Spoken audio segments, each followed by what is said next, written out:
Hello, everybody, and welcome to the virtual chapter of IACT IMDHA for what month is this? Oh my, the merry month of May already. And we're having a wonderful time. The IACT IMDHA conference has already begun with some pre-conference stuff. I had us down there today, and we're just having a lovely time. I hope some of you may be with us. I know Karen's going to be there, and a few of you through the course of the weekend and the next.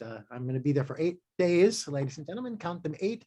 And anytime you want to stop by and see me, that would be lovely. But it's great. The conference center is great. Everything is going good with that. It would have been the first announcement tonight, but I think everybody that's going already knows about it. As far as other announcements, Karen, you got some stuff? The only thing I would say is if you haven't yet, you do still have time to join me on Monday at the conference. I'm doing a full day workshop on Do the Trance Dance. Do that dance with your client from beginning to end so that you can really construct a successful session. The first session and on through your work with them. So that's coming up on Monday. That's a little promo. How's that, Michael? Yeah, and then Monday evening after supper, she's hosting a sock hop. Okay.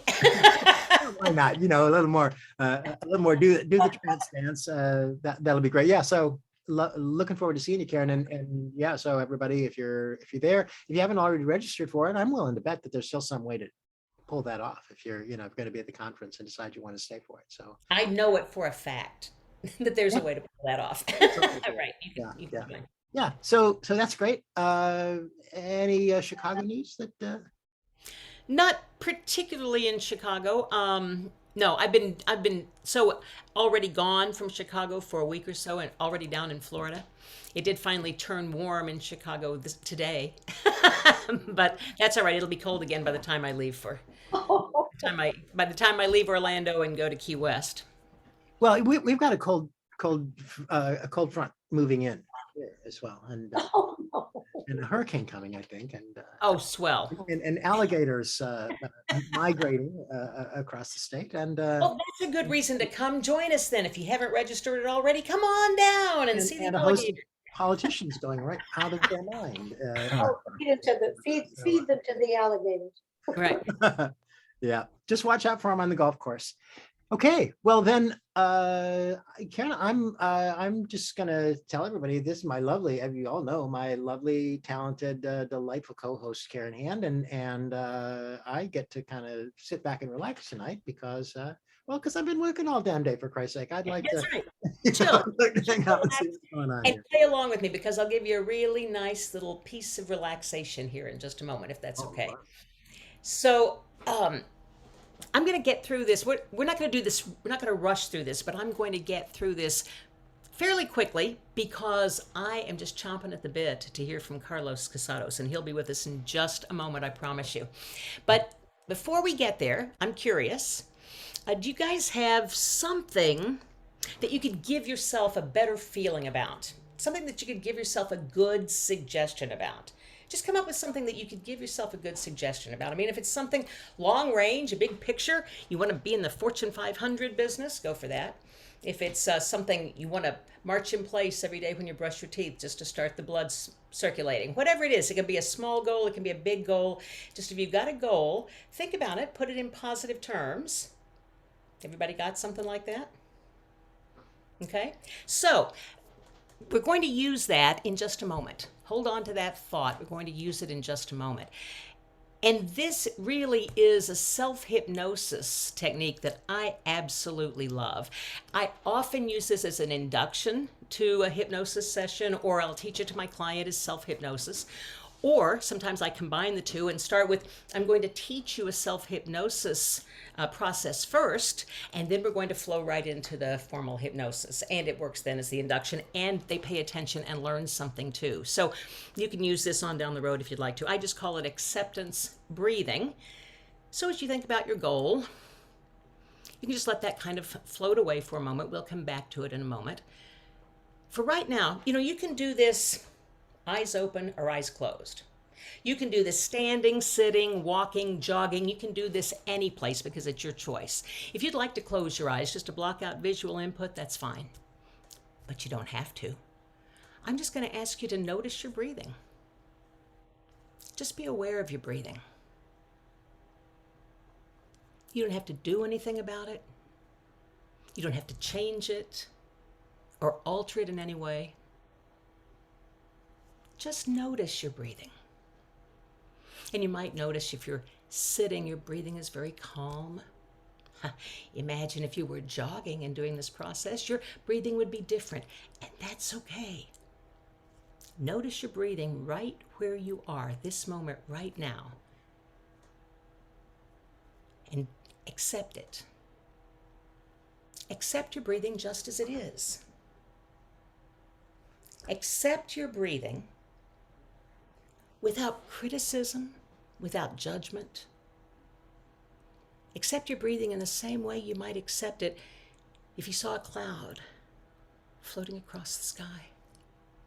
You just accept it and go on. So just with your focus on your breathing, notice it and accept it. Accept it just as it is, without criticism or judgment. You might notice your body relaxing, and that feels good, does it not? You can allow your body to relax as much as you want as you continue to notice your breathing. Just notice your breathing and accept it just as it is. Now, if you don't mind, pay a little extra attention to the inhale.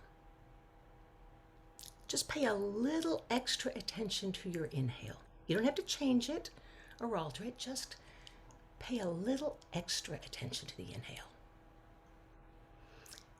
And on your next inhale, silently and to yourself, say your name. On your next inhale, just say your name. It can be your first name. It can be your first and last name. It can be some nickname you particularly enjoy. Just say your name as you inhale and accept it just as it is.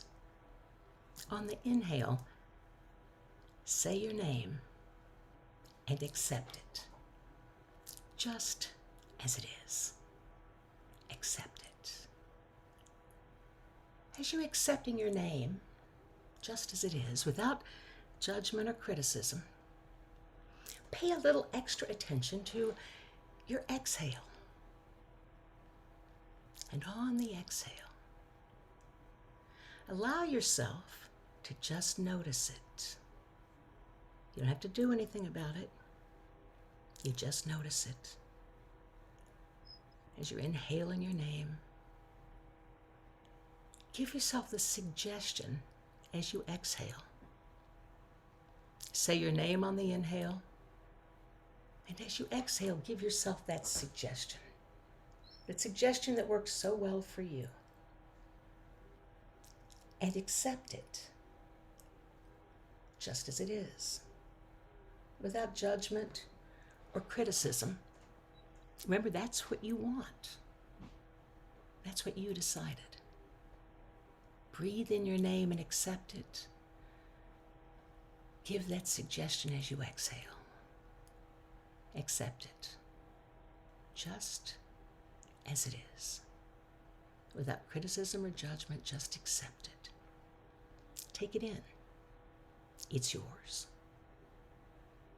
Now you can decide to breathe in your suggestion and exhale your name if you'd prefer. It's up to you. This is your self-hypnosis process. To do as you wish. To use it whenever you need it the most. So again, notice your breathing. And just accept it. Accept it just as it is. Because it feels so good. Take all the time you want with that good feeling. When you're ready, come back and join us right back here in the room, wide awake, full of energy and ready to move on to the next segment. Enjoy.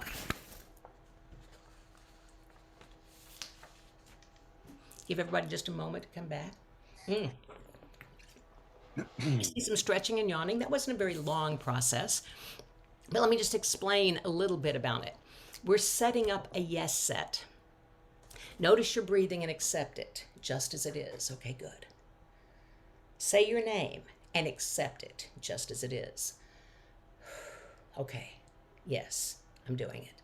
Now give yourself the suggestion and accept it just as it is. So we're already setting up the yes set. You're in the process of saying yes and accepting. When you get to your suggestion, you are already in the acceptance mode. So it's a pretty cool way to either induce hypnosis or to teach as a self-hypnosis process. And I love doing this as I'm taking a walk and eyes open, wide awake. I can notice my breathing any place, right? All right, any questions? That was lovely. Thank you very much. Give me a show of hands if you are ready to move to hypnosis, psychedelics, and shamanism with Carlos Casados. Yes, yes, I'm so excited about this. Let me tell you just a little bit about Carlos. He is an NLP expert and master hypnotist specializing in relationships, mental and physical health, strategic communication, and conflict resolution. He is a dynamic and persuasive public speaker devoted to making a positive impact in the world. Through the work, he guides you to feel inspired towards specific, meaningful changes in your life that open you up to experiencing a new normal. Having studied with international experts for more than 3 decades, Carlos is highly qualified to help you break free from stuck negative states and begin feeling the agency to choose positive actions that change your life for the better. Carlos has worked with world leaders, entrepreneurs, artists, educators, hardworking parents. When Carlos isn't doing change work on a professional level, he enjoys his role as creative director and co-host of a popular online audio show. This podcast called The Authenticity Show is about health, creativity, and the quest for excellence. Yes, he's a busy and impressive man. And I want to know, first of all, Carlos, how you put all of that, I mean, all of this, everything that I just said about you sounds buttoned up and corporate almost, and businessman, and working with entrepreneurs. And how do you mesh that with psychedelics and hypnosis and shamanism? Boy, aren't those two different sides of the coin? You know, it it sounds like it would be really, really tough. But in honesty, it's just part of who I am. And so I don't think of it as tough. I just think of it as an extension of me living authentically, because it's very important to me. And because it's important to me, I live in the presence of those thoughts and those intentions all the time. So it's the only way I know how to do it. And when you tell someone that you do hypnosis or incorporate psychedelics or you incorporate shamanism, which one gets you the weirdest look? Hypnosis, shamanism, or psychedelics? You know, that's a tough one, because people think hypnosis is pretty weird. And, Yes. hell, a lot of people think therapy in general is weird. You know, any kind of therapeutic stuff, healing is weird. I've kind of made friends with weirdness a long time ago, and realized that when I hear or think that somebody thinks I'm weird, it's a bit of a compliment nowadays. I don't want to be like everybody else's version of what they think is normal. I just want to feel healthy and happy, and I celebrate weirdness. You're weird, Karen, and that's a compliment. I couldn't agree more. I have never, and I don't know, none of my friends anyway, have ever aspired to be normal.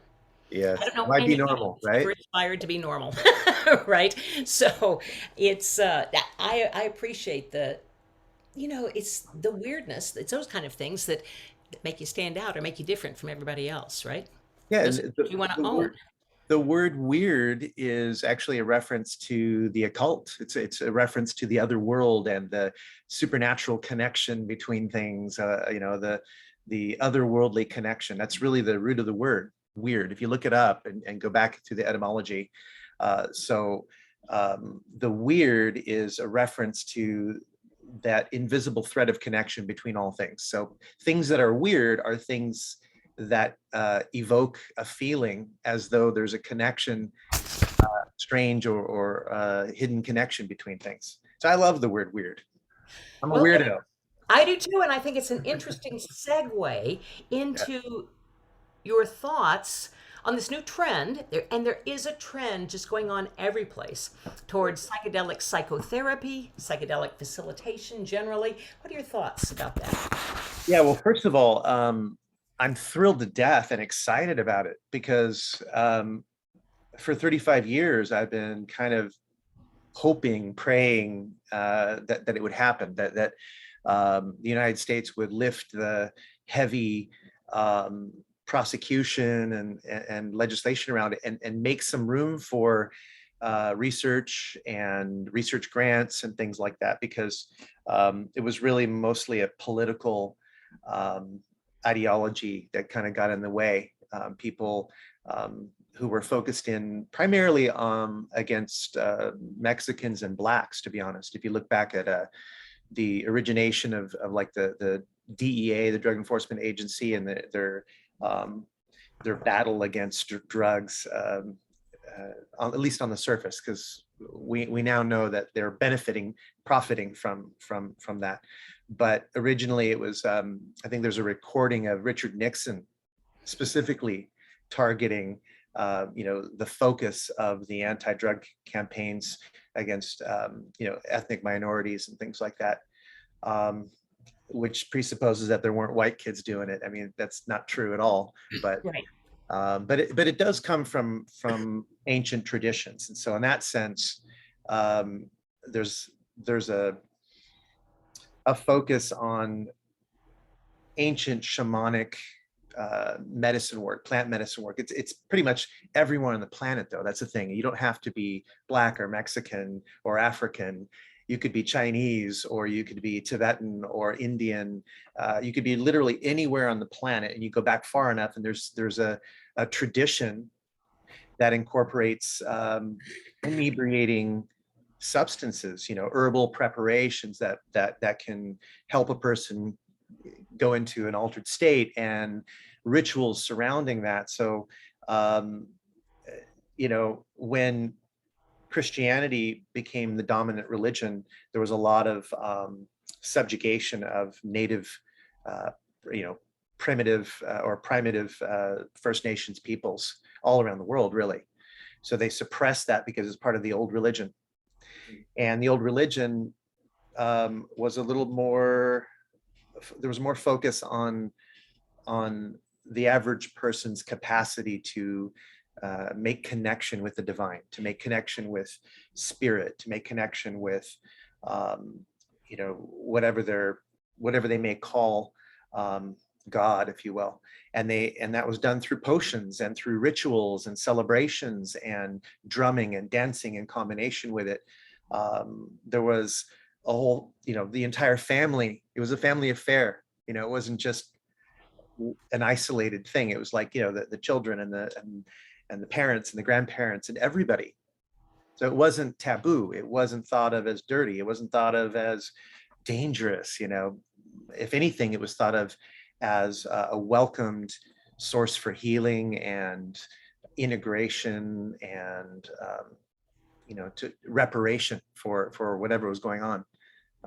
Obviously, it was mostly led by the medicine worker, the shaman or the leader of the community, but there was a lot of personal revelation and a lot of respect for individual revelation, and that's pretty common. Is a shaman inherently a healer? Generally, yes. So the word shaman is from the Tungus tribe in Siberia, and it's a word that we adopted probably because of anthropology. And it's a little bit of an ethnocentricity to use the word shaman to denote every single kind of medicine work. Partly because it's from a particular tradition that has a particular language and a particular word. We have a lot of words for people who do those things. Healer is one of them, right? And so for that reason, I don't use that word to describe myself. I say that I do sacred medicine work. I'm a I facilitate medicine work. I definitely consider myself a healer, a medicine worker, things like that. I don't self-describe as a shaman because I feel like that would be inauthentic. I feel more Because, sorry to interrupt, but because it'd be because I'm not from Siberia, and that's not my native language, and I wasn't initiated by a person who said, okay, you're now taking this drum and now you're the, you're carrying on the tradition. I think of myself as somebody who has deeply respected the search and deeply respected the mystery, and have I dove in with both feet, and I went in fully and completely with trust and faith, farther than most people go. I'm a psychonaut.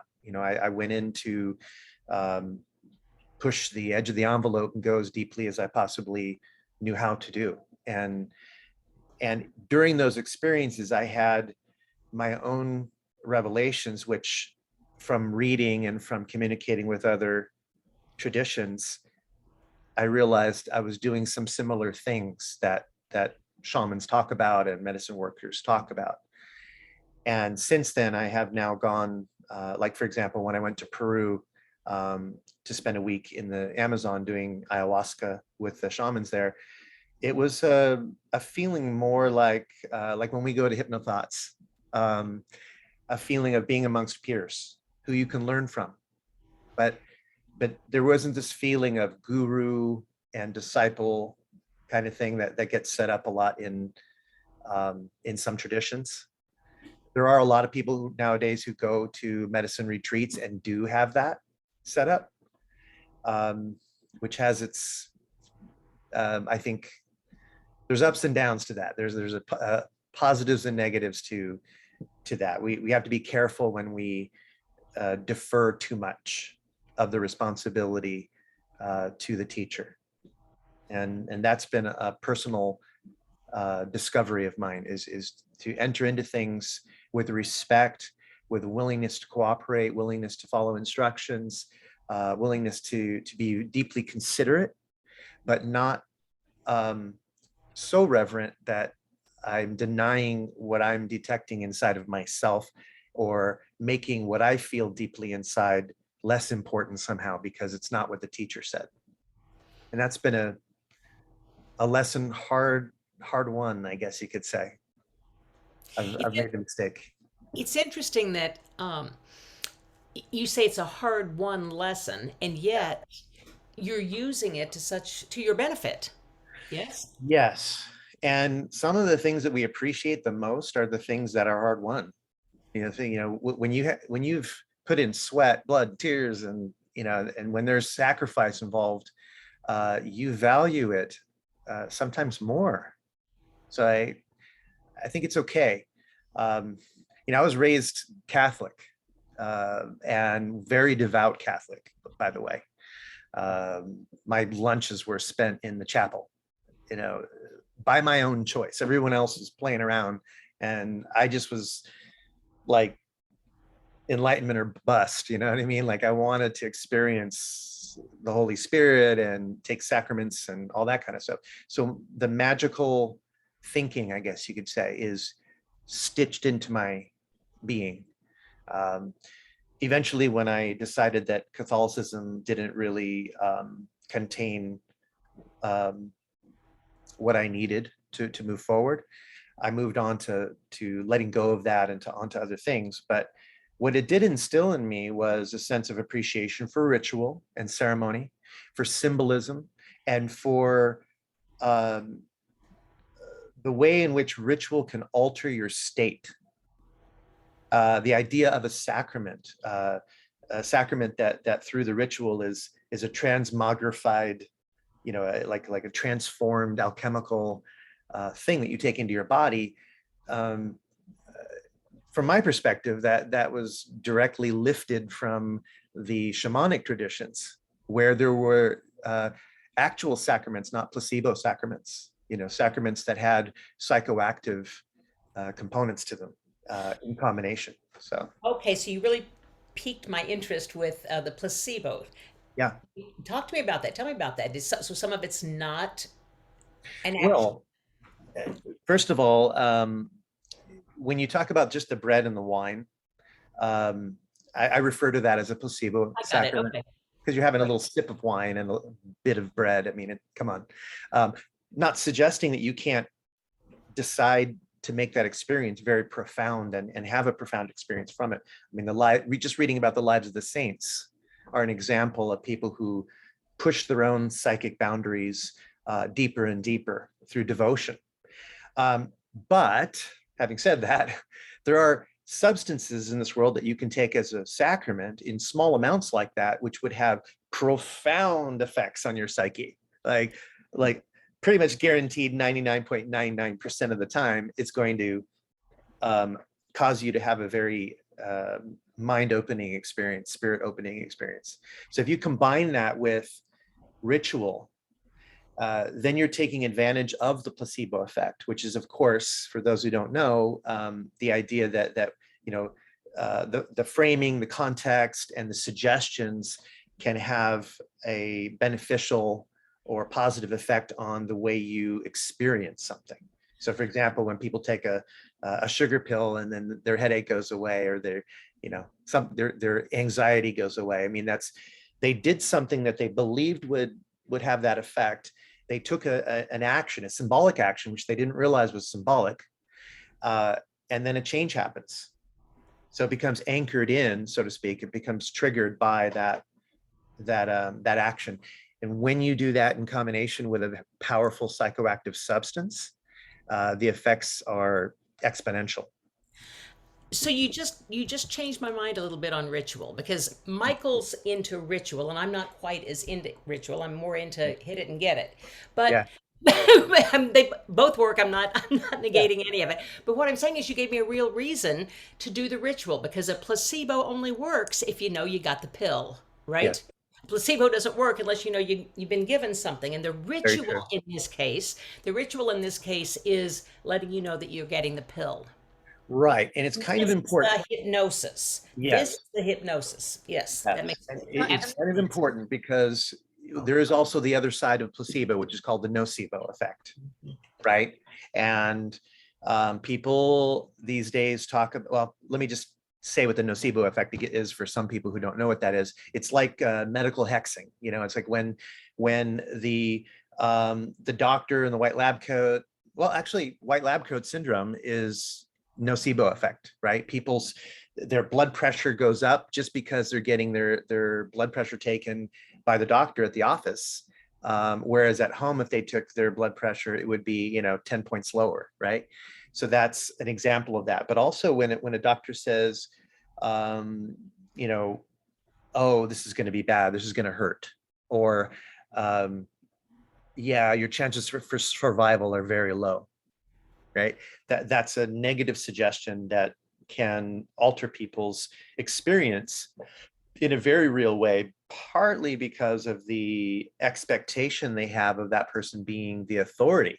So the authority triggers are triggered, combined with really strong suggestion, and that sort of a perfect storm between that and the person's mental state, and you get a recipe for negative suggestions to stick. So that's called the nocebo effect. This is relevant to psychedelics because one of the warnings that I got all growing up, like from the time I was first introduced to say no to drugs, from Nancy Reagan's, anti-drug thing, all the way, probably, I think still today I hear it once in a while, although it's more rare. You never know, you could take one of those drugs and you could have a bad trip. Right. You could have an off, and you could go crazy. There were news stories, Carlos, about people on LSD jumping off buildings because the LSD, they didn't believe they could fly. Exactly. I took some LSD, but it never made me believe I could fly. I'm sorry, you should do more. I'm sorry, what? I interject something. Oh, go ahead. I'm sorry. I just wanted to get this in before you get too far away from this point, because I'm fascinated at the juxtaposition of these two ideas that I'm hearing in this conversation at the same time. Because it occurs to me, and we were talking about this a little bit today. I got to talk to my class today about Timothy Leary for a while, so they're all prepped for this. But there's the incidents of Ram Dass meeting his guru and giving him a handful of acid, and the guru ingesting this acid and having no discernible effect whatsoever. And the explanation, as I gather it, as I understand it, is essentially that the guru was already there, that there was no need for this agent in order to take him to the realms that he was operating in the first place. Mhm. Then on the other hand, there are people like, there are times that I've gone to communion and I left thinking, I don't think it took today.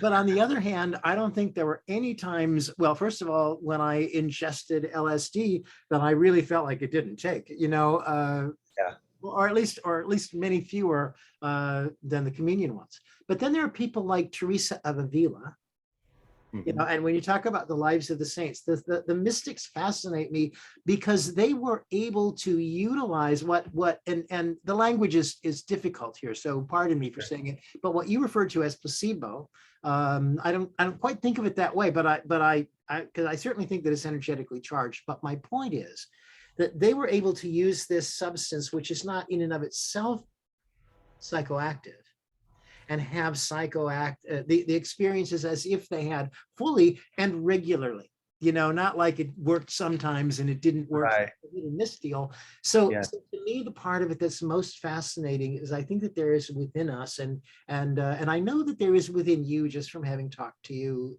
enough, this capacity. Ram Dass said about acid that he said acid wasn't the answer, but it showed us some possibilities.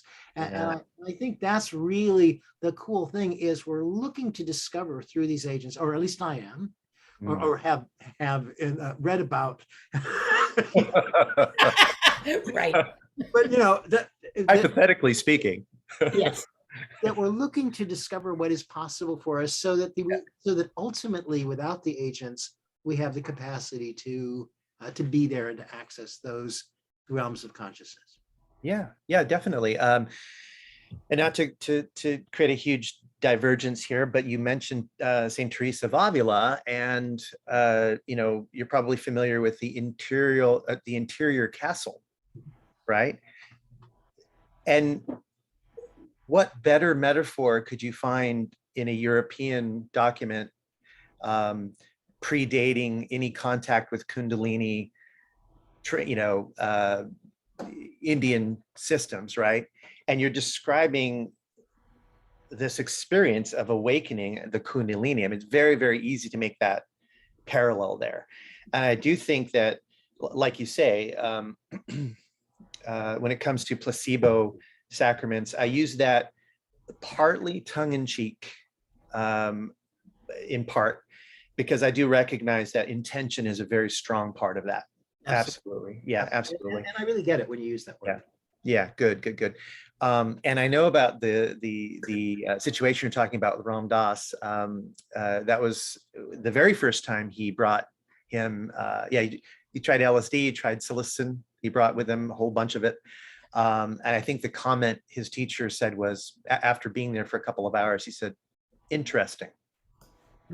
And it was just that. And then in subsequent conversations, they talked about it. And his teacher, Neem Karoli Baba, referred to the psychedelics, I think in particular LSD, as being sort of a form of a guru in a way, that it had its own a life to itself, that in awakening people's ability to see that there is something more. And years later, I read an article of Ram Dass's where he mentions how he takes psychedelics every single year, in spite of the fact that he emphasized his spiritual path so much. He still took it every single year because he said it was like a membership. He says, like, I have a membership and I'm paying my membership dues every year. He said, even though what I used to get from it isn't what I get from it now, I still find that I maintain my membership dues, kind of thing.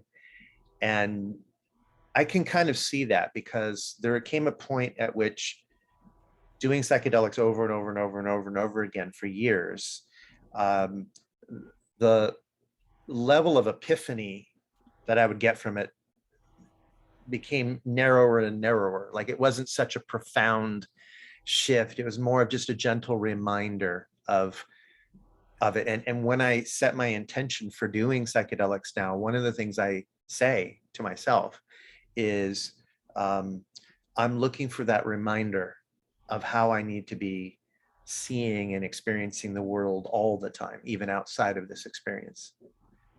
So it's kind of important, because most people have this idea that the psychedelics are doing the work for you. Like, oh, you know, it'll fix you. Oh, you've got alcoholism. Oh, just take this LSD, that'll cure you. You know, take all these mushrooms and that'll fix your heroin addiction or whatever it is that's going on with you. And it's not like I can't imagine doing acid and being drunk at the same time. that. So, all right, we're throwing out some terms here. You mentioned ayahuasca, acid, LSD has come up, Yes. psilocybin, mushrooms. What do you work with mostly? And do you have a favorite, Carlos? Great question. So I've done quite a lot of different things, including some very rare compounds. And that's partly because when I was younger, I was introduced to a kind of, for lack of a better term, an elite group. So like the psychedelic elite group in Northern California, in Marin County specifically. So I met people who were psychiatrists and who were organic chemists and pharmacologists and ethnopharmacologists and all these folks that would get together, and they would do psychedelics and have dinner parties and various kinds of things. So I was the young kid in that group. So at like 18, I was meeting, for example, a man by the name of Alexander Shulgin, or Sasha Shulgin, who is famous for creating almost 200 of the world's psychedelics. And he had one of the only DEA licenses to produce LSD in his laboratory in Marin County. So he passed a few years ago, but there were a lot of folks that gathered around him. And so as a result, I got a chance to try a lot of very exotic psychedelic chemicals, one of them being ALD52, and another one called 2CB, and another one called 3CB. There are these things that most people haven't even heard of, or MDA by itself, right? And they all have slightly different effects. They overlap in the way they affect you. And sometimes it's a difference in duration, like one might last a couple or 3-4 hours less than another one. LSD is a particularly long-lasting experience, as you know. Whereas mushrooms, is like 2/3 to half of that length of time. So when you're growing up and it's illegal, but you still have an avid interest in it, it takes a lot of special effort to attain these things. So you're kind of like in a position of being a lot more open-minded about, oh yeah, let's try that. Sure, why not? Especially early on when you're experimenting. So at this point, now that I've tried a bunch of things, I can definitely say that most of the phenethylamines and tryptamines I like. That's a class of chemical. So like tryptamines are things like LSD, for example, in a class of serotogenic drugs. Whereas things like ayahuasca, I don't enjoy because my body doesn't break it down. So what happens is I'll go to an ayahuasca ceremony and I'll take multiple glasses full of this substance, and nothing will happen except for vomiting. I'll just literally be vomiting for the entire time. And I'm not having any visions. I'm not feeling awakened in any level. I'm not feeling super sensory perceptions of any kind or nothing. It's just vomiting. So many people go to those experiences and they have really profound, enlightening kind of visions. That just doesn't happen for me. I've also tried smoking dimethyltryptamine multiple times from multiple sources over the years, over and over again, to no avail. It doesn't do anything other than give me a funny taste in my mouth. So For me, I like things like LSD and various types of mushrooms, because there are a lot of varieties that contain psilocybin, many, many different varieties of mushrooms. So I think they're very benign. They've always been a wonderful ally to me in the sense that they were gentle, they were mind expanding, and they left me with a feeling that I was grateful that I had done it afterward. Same with LSD. LSD in some ways is a little easier because I don't get nauseous on it at all. There's no digestive action on me. It's just this clean 10-hour experience, and I can take however much of it I want to take, and it just is very much like the mushroom experience. It's just lighter on my tummy and lasts longer. I mean, it is, after all, a fungus, just like, I mean, it's based on ergot. So When you're doing these experiences, do you do them alone? I mean, when I did acid back in the 70s, it was a big party, right? All our friends got together and but so how is it done today? How are you experiencing these enlightening experiences? usually as a medicine group. So people that are close to me or people who want to have this experience would um, reach me and get in touch with me, and then we would gather together, usually in a small group, usually like 8 or less people, typically. And that is done either in the desert or in the forest somewhere, or at a cabin that's rented for that experience. And it goes on all day, and then the next morning, after people have slept in, then there's usually kind of like a closing ritual and a breakfast that we do. And for me, it's very important that I open and I close the ceremony in a way that feels respectful and invites our attention to search for resources all throughout the experience, so that no matter what is experienced, even a period where there's some negativity that needs to be worked through, that it's already the pre-frame has already been set really clearly, that we're searching for resources through that, and that we're not going to deny, reject, or suppress anything that comes up. We're going to deal with it as it comes up. And what I found, for the most part, in most cases, the difficult negative stuff that can come up sometimes is usually only for people who've done it for maybe anywhere between 1 and 3 times. Most others who have done it for a long time, that doesn't happen. It's maybe they might have some sadness they need to process, but they could literally just sit down and talk with you while they're in that experience and share about it, and then it's over with, and it releases just through that conversation. But I don't hear you saying that there is a guide or a facilitator as such. Okay, so That's yeah, that's another good question. So I consider myself the facilitator in those experiences, but if I'm with people who are very experienced, I'm the very quiet facilitator, meaning I'm internally taking the responsibility for doing what I know I need to do based upon my own experience.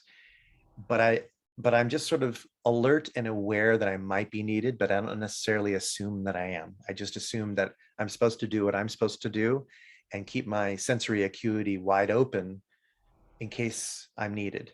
But and for you the can most do that part, trick. I'm yeah, sorry to interrupt, but you can do yeah, that sure. trick. I just want to point that out The because I've tripping, yeah. had a similar experience of being tripping and being able to be completely focused in another area and coming back. And that is the power of the mind, even under psychedelics. Yes. Even under When whenever I've done it, I've always taken as much, if not more, than the people I'm working with. I don't go in just as a sitter, and I'm not taking it. I have always taken as much or more than the people I'm guiding, because I want to be in that state with them. maybe we're having a semantic difference. What's the difference between a facilitator and a sitter?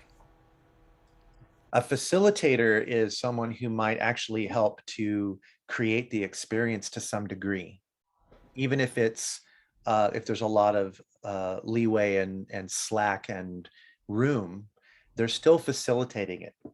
A sitter is just literally being there, right, to make sure you're safe. They're not stepping in to do any coaching. They're not really doing much of anything other than making sure that person doesn't hurt themselves. So the older I've gotten, the more,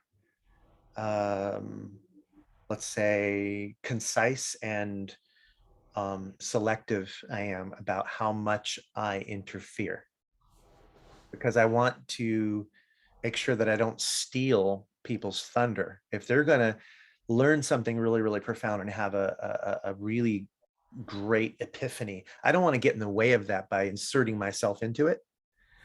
What I'd rather do is create a strong impression in the beginning with calling the circle, doing the purifications, the banishings, and the invocations, the prayers, the intention setting, the smudging, all that kind of stuff. And then let go.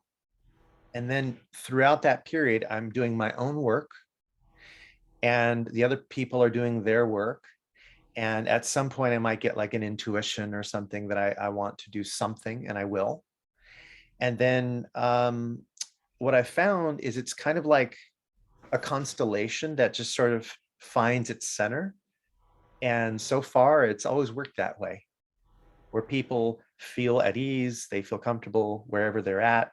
And the only time I would ever step in is if maybe some insecurity floated to the surface and they needed a reassuring voice to let them know, no, they're okay, they're not crazy, or maybe they are crazy, but it's okay. And they're loved. And if we have anybody in this group who gets a wild hair to go out and try some psychedelics, would you recommend that they do it with a facilitator? Yes. Rather than on a Saturday night alone at home?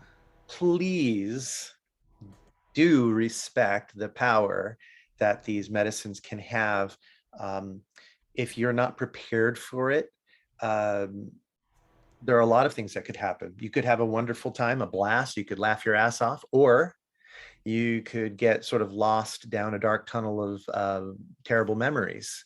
And it's important to take responsibility for that choice that you've made before you took it. You know that this is opening a door.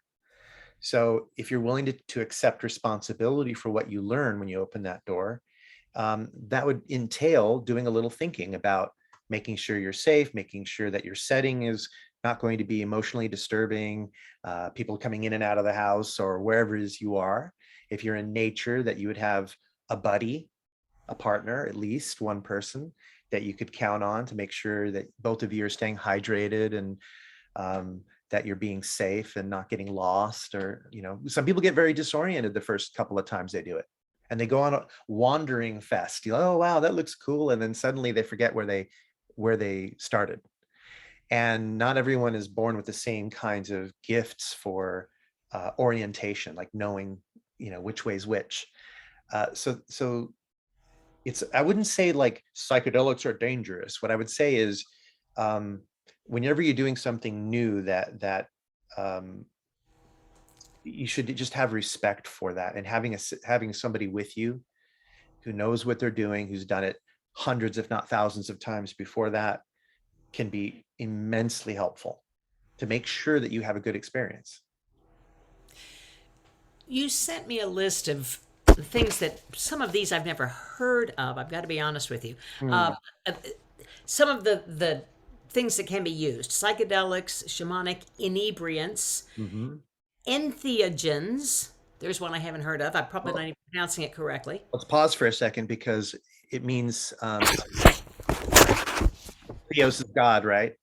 And a gen is something that produces something, like generation, right? To generate. So an entheogen is something that produces a godlike experience. What does hallucinogen is something that produces hallucination? Or well, right. But what does it? What does that? So the psychedelics themselves are sometimes called entheogens out of as the intent for creating that word was to be respectful of the native traditions rather than thinking of it as something where you would just hallucinate, because many people don't experience it as hallucination, they experience it as profound realization. And also it lends itself more to thinking of it as simply a recreational drug rather than a religious experience. So the term entheogen is more inclusive. Empathogens? Things like MDMA, ecstasy, Molly. This is something that's being used a lot in couples therapy these days, and also with people suffering from acute PTSD. And it doesn't really produce visual or very many visual changes, so it can't really be classed exactly as a psychedelic, but it does produce profound capacity to feel into your experience. So people become, or they have a tendency to become more authentic. They sort of drop the mask and become, when they take it, they feel warm, bonding kinds of feelings. It increases oxytocin, and it's serotogenic as well. So there's a lot of this kind of calm, warm connection kinds of feelings that come from ecstasy. And so that's why people call it that. They call it ecstasy. People want to cuddle, they want to hug, they want to make love, they want to dance, listen to music, receive massage, and they feel into things more. So people become almost, for lack of a better word, they become more empathic when they take it. That's the name, Yeah, empathogen. empathic. It creates empathy. Psychoplastogens. Yeah, so psycho, the mind, right? Plastogen meaning able to change shape, to cause the mind to see itself creating shape in the world, right? To see the manifest of actions of what you think and feel reflected back in you. So these things do create the experience that we are connected to everything, and what we're thinking is somehow connected to what we're experiencing in a very real way, in a very real time way too. Like it happens instantly. So yeah, psychoplastogen is another one. Okay, psychotomimetics.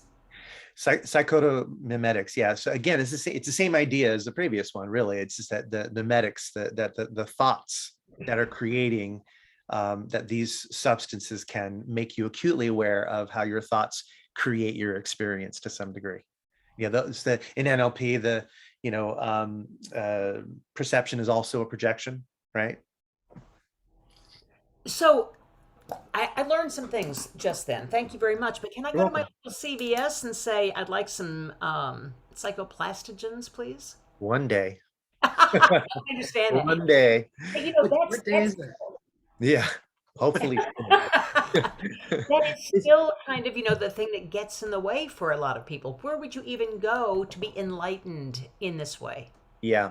You can Google. Nowadays, there are retreats. Nowadays, there are a lot of retreats. You can pretty much on any given day, you can just Google ayahuasca retreat, Peru, and you'll come up with stuff. Or you can look up, Huachuma San Pedro retreat, and that's a cactus, right? And you can also look up on maps.org, which is the Multidisciplinary Association for Psychedelic Studies. They're responsible for the lobbying that helped to make psychedelics legal for research purposes right now. So if you go to maps.org and you start searching, you can start to find research studies that you could participate in. You can find registered psychotherapists that are doing psychedelic psychotherapy. So they're combining psychotherapeutic processes with psychedelics. And nowadays there are also schools popping up all around that are teaching kind of like coaching schools, where they're teaching you how to be a coach and a facilitator utilizing psychedelics for recovery and for a variety of things. How is it that NLP led you to this path? Well, I mean, uh, when you know that someone like Richard Bandler, who definitely did a lot of drugs, including LSD and other things, um, and the way he speaks. I mean, after I started taking psychedelics and I started listening to his audio recordings, I couldn't help but make the parallels in my mind that he must have gotten some of those ideas while experimenting. Of course, all of that background in philosophy that he did, and Virginia Satir, psychology and mathematics, and all of that played into it, of course, cybernetics and all those things. But I'd be hard pressed to believe that psychedelics were not a big part of it too. Um, as Michael will tell you, Timothy Leary was taking NLP classes with Richard Bandler because he was in a class with him. There's Robert Anton Wilson. And there's this kind of like during that time period where the human potential movement started happening, that a lot of these various methodologies were arising, like primal scream and NLP, and there was all this hypnosis stuff coming up, and there were a bajillion kinds of systems that were coming up. Even am I thinking, is it Werner Erhard who did the EST, the Erhardt's seminars and training, right? A lot of the stuff is arising at the same time, and people were taking lots of psychedelics. So it was just kind of like infused into people's thinking. It's just started spreading in as ideas for people. And even in popular, like in movies and things like that, they were merging a lot of these ideas. Even the really bad movies, the poorly made movies from the 70s and early 80s were incorporating all of this. So for me, it just seemed like a perfect merger. When I have been in those states of mind, having some structure to the way I think and the way I listen to language was immensely helpful. Psychedelics have a tendency to affect like the linguistic centers of your brain. So you get people seemingly speaking nonsense, even glossolalia sometimes, just words, but sounds. But what I found is that many people have the experience of kind of word weaving, where they're almost speaking incantations while in a psychedelic state. And I think that's because those linguistic centers in the brain become very, very active, and they're getting synesthesia at the same time. And so they start to envision what it is they're speaking. And as they're speaking it, they're also hearing it, and their hearing sense is locating similar sounding words, and it starts to weave together into almost a poetry. So I've seen this happen on many, many occasions, and I've done it myself. So I kind of want to say that how could you not connect NLP in a sense? Like if you've had NLP training, it's hard not to see the connection. I've got a question if I can I? Yeah, sure, please. Here's something I really want to make sure that we address before the evening is over, because Carlos, all of these experiences to me, I'm a mystic at heart. So all of these things sound just very profound to me. And I can't imagine why anybody wouldn't want to experience them. And yet, I want to be pragmatic enough to ask on behalf of other people who don't necessarily share that kind of thinking, what's the practical value of all this? What's the point? I mean, great to have profound experiences, but that's that hippie stuff. But in the long run, what does this help people do, or how is it useful for our culture more, globally? What? Two main things come to mind when you say that. One is they're now starting to understand what happens inside the brain when you've taken a very potent psychedelic. They've done fMRI images real time to see what is actually going on. And it now is starting to make sense, because what they're discovering from the neuroscience level and from the psychology level in dealing with trauma patients and things like that is that this idea of a reset button. So the psychedelics can cause parts of your brain to communicate that don't normally communicate that fluidly. And so it can create new neuronal connections. And as the brain is sort of rewiring itself, you have the opportunity of creating a fresh impression. So desensitizing yourself to something that could, was very traumatic, is one of the only ways you can move forward, right, in life without kind of being wounded and not functional. So the desensitization can happen through being able to sometimes cathartically re-experience a certain aspect of the difficulty and the pain while in that psychedelic state. So in the case of someone who was an alcoholic, many of those original alcoholic cases that did the LSD along with the psychotherapy, 40 to 50, 60 years later, they still haven't touched alcohol. It was that profound for them. So how it could affect you is that it can cause you to reset things that have been lifelong problems. Paul Stamets, the mushroom guy, he's very famous. He has a company. He produces a lot of medicinal mushrooms.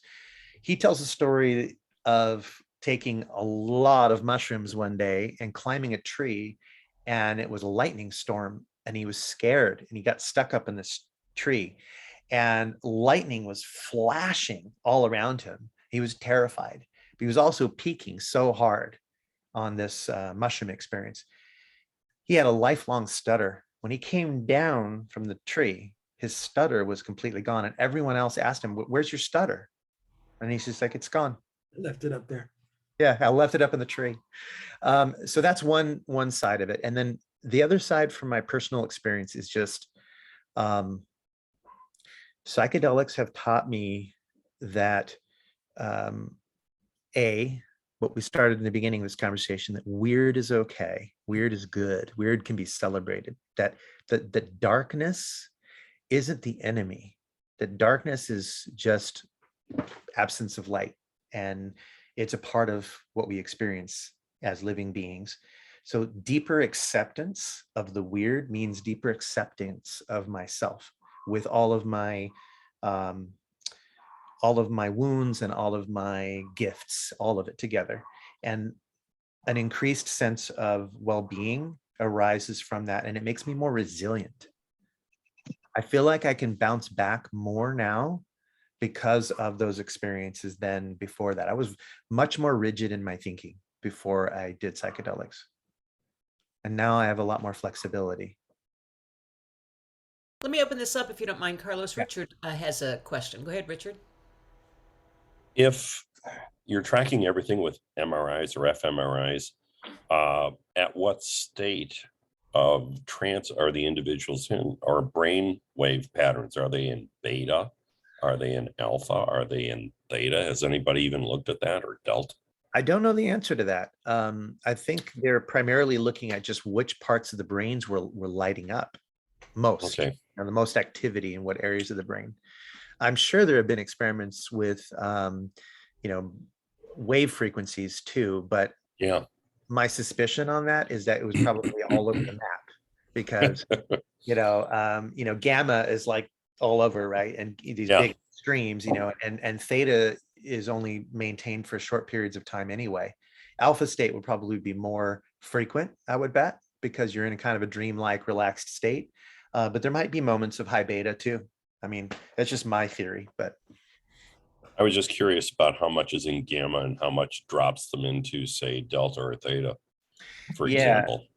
Again, I would imagine that if someone took a sufficiently high dose of psychedelics to the point where, they were non-responsive, like in a ketamine K-hole or something like that, they might go into delta for a period of time. That makes sense, because you go into delta sometimes in very, very deep sleep states, and Right. also in, so Or really deep trance states, hypnotic trance.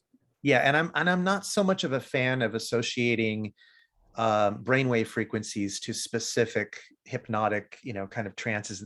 I'm just not a fan of that thinking. I don't think it works like that personally, but I do think it's really interesting to see some correlations when that happens, I'm with you on that, Carlos, and Yeah, I'm not a fan of it working that way either. But I've got a two-part question. I'm mhm, going to ask you in a moment what if you have tips on how to get the most out of an definitely. experience like this.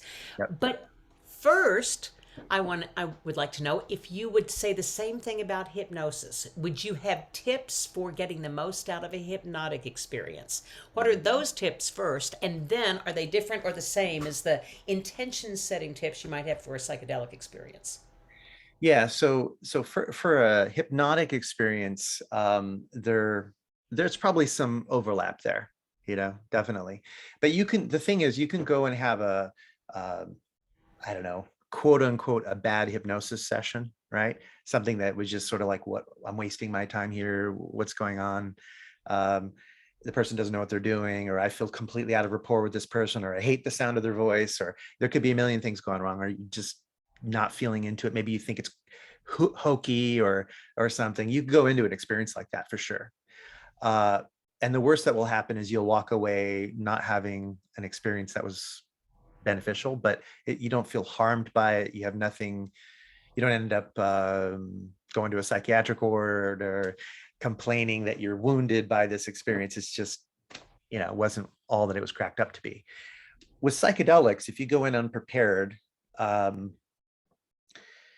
because it's a prolonged period where that doorway is held open, there is more possibility for a person to sink into a negative state and stay there, and to be at least feeling like they were harmed afterward. Now, in most cases, things like that wear off, even if you didn't know what you were doing. But in some cases, particularly with people who have psychiatric issues, pre-existing or tendencies, right? A lot of trauma, things like that, going into a psychedelic experience without the proper preparations, yeah, that could leave the door open to having a very negative experience, a nightmarish experience. And people can be traumatized by their nightmares. So that would be where it would say it's different. Where it's the same is that if you want to get the most out of a hypnotic experience, number one, you've got to be willing, really willing to go through and follow instructions, be willing to have an experience. So I think a playful attitude is always a good idea when you go into a hypnotic experience. Also, it really does help to have an intention, although it's not necessary. You could go into a hypnotic experience or a psychedelic experience without an intention, but maybe the intention behind that is just to have the experience. It's always best, though, to have a clear sense of why you're doing it. There are risks involved with everything. So more so when you're dealing with something that affects your brain chemistry. So doing your research beforehand and figuring out, do you fit into the category of someone who has a psychiatric issue? Is there a history of that? Are you taking other medications to regulate your mood, like SSRIs or anti-anxiety medication, antipsychotics? What's going on in your life right then? Do you have the emotional and mental space to process what you're going through? Because you're going to go into this experience, and however long that experience lasts, you still have the next day. And that next day needs to be dedicated to recovering, thinking through what it is that you learned, perhaps journaling out some of the things that you learned during that experience, getting the proper nutrients and rest so your brain starts to balance out again. I take brain chemistry pretty seriously because I know it can be problematic for some people. So know that when you take psychedelics, you should learn about it. What systems in the brain does it affect? Is this primarily serotonin? Well, then you might want to invest a little time and effort into finding supplements that can help you after your trip, so that your serotonin levels will be boosted to their normal level for the following next couple of days, making sure you got rest. With hypnosis, that wouldn't be so important. you can just have an experience of a half an hour induction with someone and then go home, and there aren't any consistent, predictable effects the next day. We don't really know, right? It's like going into a meditation, right? So if you're serious about following this path, number one, the responsibility is on you. Do your research. Go to maps.org, start reading, start looking for sources on understanding the biochemistry of the substances you're taking. And if it's a natural substance, definitely look into the biochemistry, but also look at the cultural kinds of references that are around it. What did people who have been using this for centuries before you, what did they think about this particular substance? What did they call it? How did they revere it? How did they enter into contact with it in a sacred way? All of that research that you do is beneficial and would set you into the right direction, I would say. I always have a personal ritual that I do when I take a psychedelic, and I ingest whatever potion I'm drinking at that moment. And it always involves meditation, breath work, some ceremony. I have certain ritual objects that I use, like a drum and a rattle and a singing bell, and it always involves incense and some of the ritual stuff that I mentioned to you earlier. But even if that's not your thing, pausing before you take it and getting really, really clear, maybe just even holding it in your hands and getting really, really clear. Why are you taking this? What is it that you want to get from it? How would you like your awareness to attune itself through the experience? And how do you want this to integrate into your life tomorrow after it's worn off? Think about integration. And if you do that and you are aware of your setting, that you're in a safe place where you're not going to be bothered by people other than people who you want to bother you. That's pretty much all you need to do. And Carlos, if I might add, just because it's a beautiful presentation and a great idea, one of the things that I think it would be irresponsible for us not to mention, so I just, on the side of caution, want to suggest that while this may sound like we're open and encouraging and saying explore and stuff, and I hope that that's the attitude that hypnotists have about life anyway, I want to make sure also that we mention, aside from everything that Carlos said, that I think is really a good sense of preparation and the kind of thing that touches my heart. The other thing for people who aren't aware, don't just buy it from that guy on the corner of 17th Street because you're interested in exploring. The other part of it is you need to be clear about the drugs that you're taking and that they are clean and that they're coming from good sources, and all of this as well. That's absolutely true. I had the good fortune of having always good, clean sources, and you're right. That's so important to mention. Brown acid at Woodstock was bad, man. There's an announcement on it, Yes. Totally. Carlos, I have an interesting question here from Joe Moon. Is there an age at which this is no longer recommended? No, as long as you don't have a heart condition that would be aggravated by the particular substance you're taking. And that falls into the category of what I mentioned before. Do the research on the chemistry. A lot of times people of a certain age are taking several medications, and it would become important that you make sure there are no cross interactions. So be responsible about it. It's your health and it's your life. So it's wonderful to be excited about this. I am very excited about it, but treat it with respect, and you'll be safe. That's the thing. And it's one more thing. I should say this. Psychedelics are not for everyone. They might be for a lot more of the population than is currently aware of it. But how could anything be for everyone? So don't look to psychedelics to be the panacea, because that's just going to create more problems. The more people who think of it as a panacea, the more blind people will be when they enter into it, and therefore the statistical amount of problems will increase and increase. And I would very much like to see psychedelics being totally legal. And in order to do that, we have to make sure that we embrace this new kind of technology, the old technology, in a new way, right? With responsibility, and realize that there are people like self-proclaimed shamans who abuse people on psychedelics. That happens.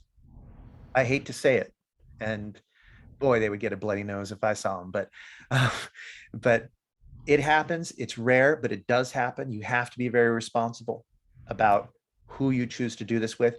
And there are occasionally people who just biochemically, it doesn't work for them very well. And I know people who've taken ecstasy and the whole time they're just feeling sick. They don't feel anything good from it whatsoever. Other people who take it and they're happy as a clam, so full of love and so feeling safe and connected. So you do have to do a little bit of experimenting, but you can't always predict everything. There's a little bit of a dice roll. Yes, that's true. It's a lot safer than people have claimed it was, though. And that's the thing that I like to emphasize, is that the risks are not greater than a lot of pharmaceuticals that people take. A lot of the pharmaceuticals are downright risky to take, whereas most street, psychedelics, things like that, have virtually no risk. Like I don't even know what I think the lethal dose for LSD was set at like 100 something, like 100 grams or something like that. I don't know that anybody has ever died from it, though. I mean, it was set that way when they originally came up with it from Sandoz Laboratories, Albert Hoffman's discovery. But I don't know that anyone's ever died from LSD. I don't know that. It's kind of similar, like maybe the cases like you're talking about, with people who didn't know how much they took, they didn't know what they were taking, and they were playing around on the top of a building and decided, I can fly. Those situations were quite rare. Most of that was hype. It barely happened. Because the CIA, a lot of people don't realize, the CIA bought all of the LSD from the Sandoz Laboratories and brought it to the US, and then sold it through Ken Kesey, Timothy Leary, and a few others. And they did that through shell companies and through third parties.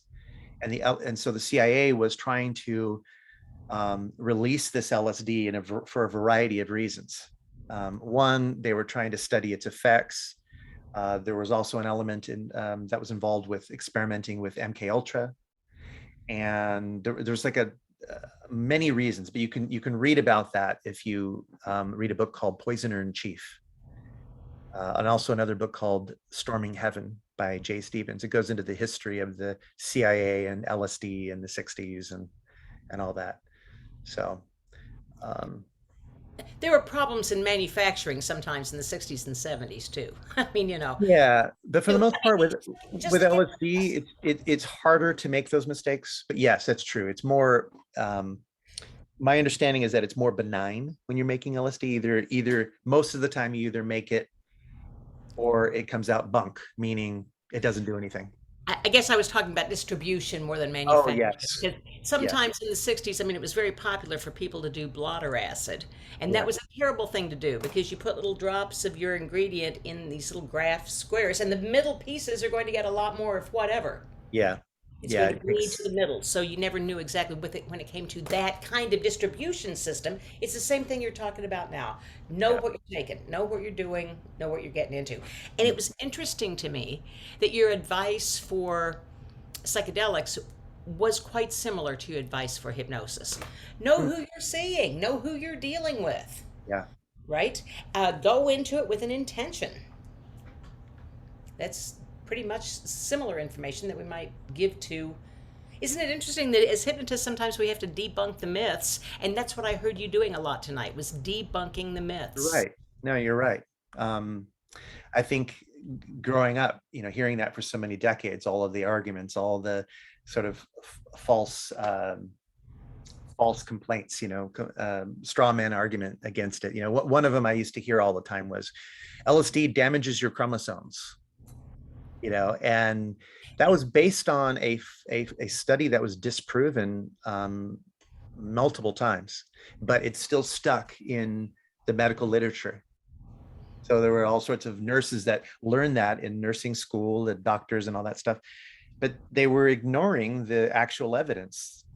It was never true. It was, the example was they took a solution of LSD and they basically dumped it on some chromosomes, and it damaged the chromosomes. Well, you could do the same thing with a sugar solution or a caffeine solution.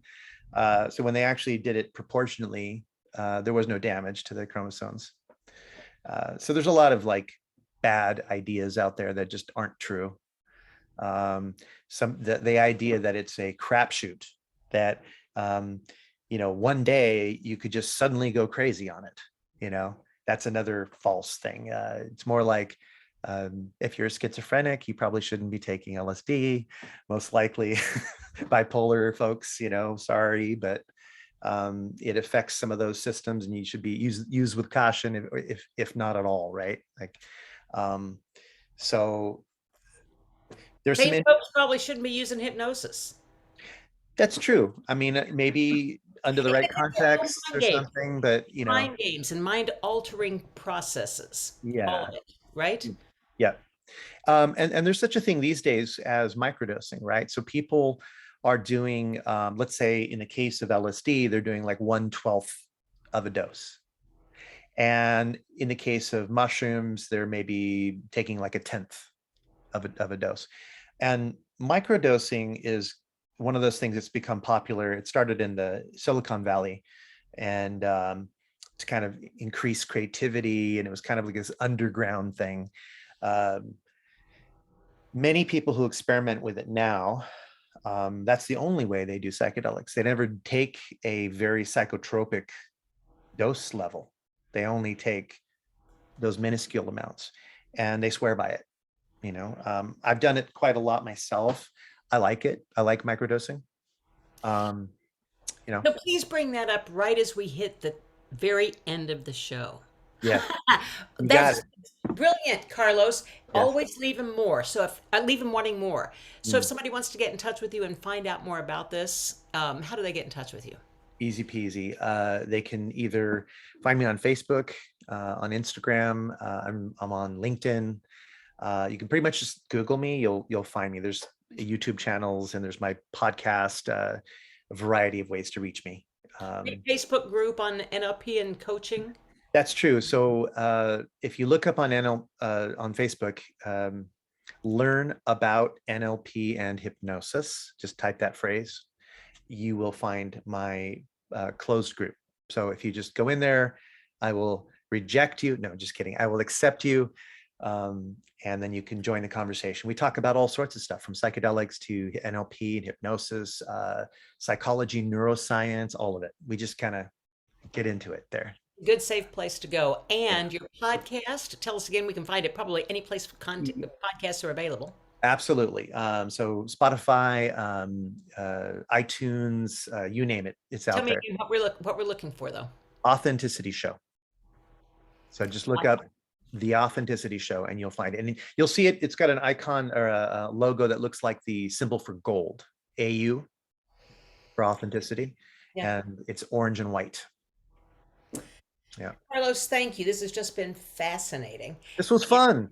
As always, the time goes by way too fast. There were many other things we could have covered, and I'm sure that there will be some people wanting to get more information from you too. Yeah, well, I welcome them.